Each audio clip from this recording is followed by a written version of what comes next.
शमशेर सिंह चारक जी हमारे साथ मौजूद हैं, हमारे गेस्ट का बहुत बहुत स्वागत है। Here I will also request Professor Dushyant Rai ji to please accompany ma'am to present this project plan.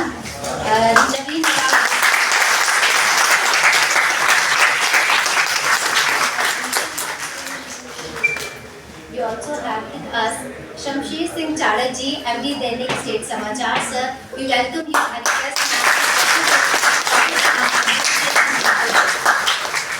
I would request ma'am for a formal welcome address to our esteemed guest. Thank you so much, Dr. Kubar. I think this has become a prop because there's no electricity, so this wouldn't be working. So let me speak like this. It is always a great pleasure. जब भी हमने इन्हें कहा कि हमें बच्चों की visit करवानी है, चाहे वो इंटर्नशिप के बच्चे हैं, हमारे डिपार्टमेंट के बच्चे हैं, मुझे नहीं लगता कभी भी कोई भी एक्सक्यूज सर ने देके बोला हो कि नहीं इस दिन नहीं हो सकती, उस दिन कर लीजिए, उस दिन नहीं हो सकती, नेवर एवर। और अपने एंड पे पता नहीं इन्होंने कितने चैलेंजेस बैटल किए होंगे, क्योंकि 30-40 बच्चों का आना, और आप सबको मजा आया? yes, ma'am। ये देखिए, ये जो यस है, इतनी गर्मी में भी इतना जानदार यस, इसी से पता चलता है। मेरे दिल से आपका स्वागत है। Thank you so much.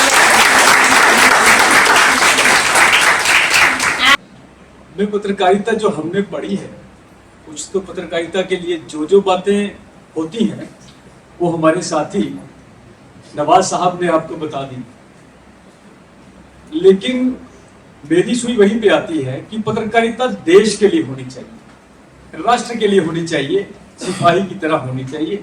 पत्रकारिता करो बनो, बहुत अच्छी बात है, इससे हमारा समाज सशक्त होता है।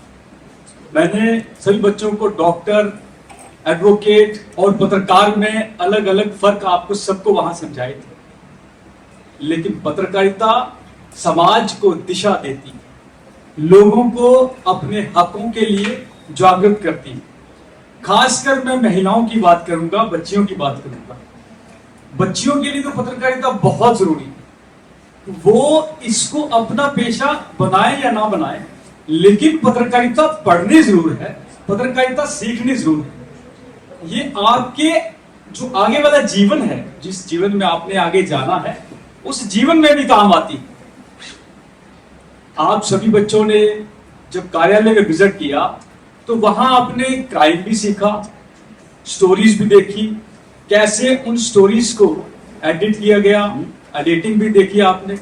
क्या क्या सीखा वहां पर? कुछ अहम अलग सा, किसी बच्चे ने कुछ ऐसा अलग सा सीखा? सर, हमने वहाँ पे एडिटिंग सीखी, पॉडकास्ट स्टूडियो देखा जो कभी भी नहीं देखा था, अखबार कैसे छपती है वो देखा। सबसे ज़्यादा तो वो ही था देखने वाला, तो इसमें वो हमें बहुत अच्छा लगा। हम क्राइम जर्नलिस्ट गोविंद सर जी से मिले, वो भी हमारे लिए एक बहुत स्पेशल चीज़ थी हमारे लिए, तो वो विजिट बहुत अच्छी थी हमारे लिए, इंटरेस्टिंग था काफ़ी। वेरी, यही होता है कि आप सबको आपके हकों का पता चलता है। आप जो पढ़ाई कर रहे हैं, चाहे आप, कुछ बच्चे तो कह रहे थे कि सर हम लोग तो एक्सीडेंटल जर्नलिस्ट बन रहे हैं, बहुत सारे बच्चों ने यही कहा वहां पर कि सर हम लोग तो एक्सीडेंटल जर्नलिस्ट बन रहे हैं। लेकिन बेटा जी, जो एक्सीडेंटल है, ये एक्सीडेंटल आपके जीवन में आगे बहुत काम आएगा। ये आज मैं आपको पूरे दावे से कह रहा हूं। एक बात सबसे अहम है कि आप सब ने अखबार जरूर पढ़ना है। अखबार जो है वो आपको स्मरण शक्ति भी बढ़ाती है। जो आप सोशल मीडिया, ये बात सत्य है कि सोशल मीडिया अखबार से रीच ज्यादा पकड़ता है, लेकिन अगर आप बच्चों की जो ग्रूमिंग है वो अखबार से। कल मेरे ऑफिस में भी एक बच्चे आए थे जो किसी कॉम्पिटिटिव एग्जाम की तैयारी कर रहे थे, उनकी मदर भी, माता जी भी साथ में थी। तो उनका यही क्वेश्चन था कि सर हम क्या करें, सोशल मीडिया देखें या अखबार? तो मैंने उनको यही सुझाव दिया कि बेटा अखबार पढ़ो, कोई भी अखबार ले लो, चाहे वो हिंदी हो चाहे इंग्लिश हो, अखबार पढ़ो, उससे आपका ज्ञान बढ़ेगा।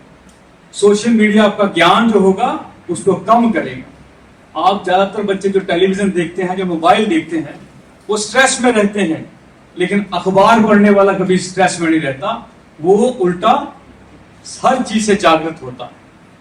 तो सबसे पहले ये जीवन में एक मूल मंत्र ले लो कि हमने रोज सुबह उठ के अखबार पढ़ना है।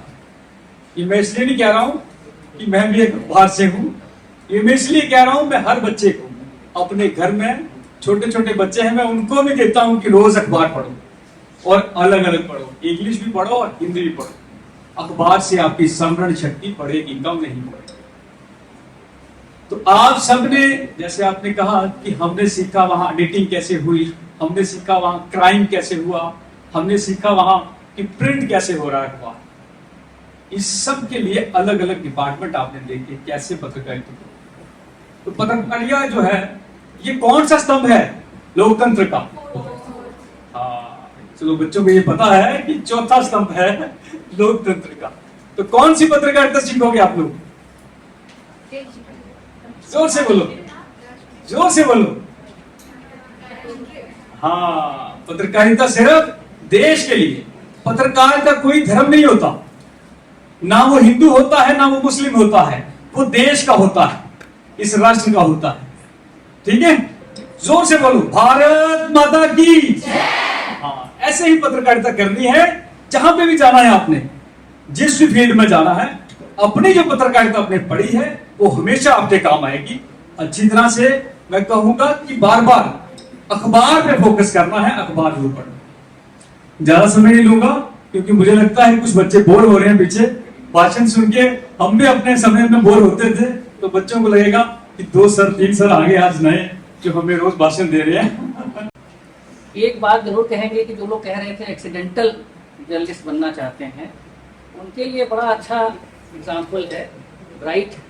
आप फ्यूचर अपना सोच सकती हैं कि देश में प्राइम मिनिस्टर बहुत सारे एक्सीडेंटल हुए हैं। गुलजारी लाल नंदा 2 बार केयर टेकर पीएम बने, वो एक्सीडेंटल था। उसके बाद राजीव गांधी प्रधानमंत्री बने, वो भी देश के लिए एक्सीडेंटल ही था। बाद में नरसिंह राव जी बने, हालांकि वो बड़े वरिष्ठ सांसद और मंत्री रहे, लेकिन वो पीएम बने, वो एक्सीडेंटल। उसके बाद सरदार मनमोहन सिंह बने, उनके लिए तो किताब भी लिख गई, फिल्म भी बन गई। संजय बारू ने लिखा था कि एक्सीडेंटल प्राइम मिनिस्टर। तो एक्सीडेंटल वाले आगे भविष्य अच्छा है, ये सोचें। एक और छोटी छोटी 2-3 चीज़ें बोलने आप लोगों को। पहला कि जीवन में अब कैरियर शुरू होगा तो कुछ लोगों को बड़ी जल्दी सफलता मिल जाएगी, कुछ को देर में मिलेगी, कुछ को लगेगा कि वो असफल हो गए, लाइफ कैसे चलेगी। तो आप सबके लिए एक छोटी सी बात ये है कि धैर्य रखिए। सफलता, असफलता या सुख जो है ये बड़ा कंपैरेटिव चीज़ है। जीवन बड़ा लंबा है। आज आपको कोई बड़ा आगे दिखता है, 5 साल के बाद 10 साल के बाद आपको लगता है कि उसके जीवन में तो कई चीज़ें हैं ही नहीं।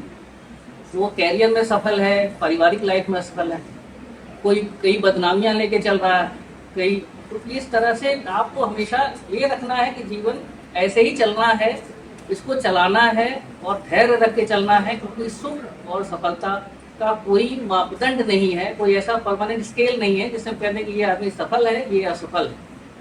कि अमरीश पुरी जैसा एक्टर जो है वो 50 साल की उम्र में सफलता पाता है।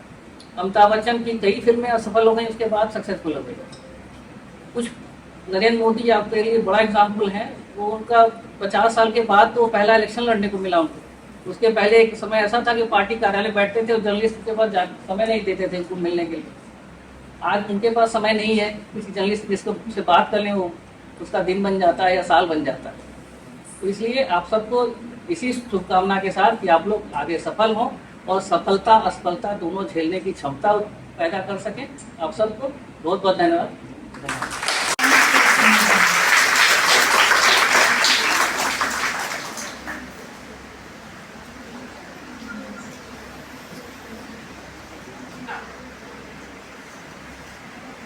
नवीन नवाज जी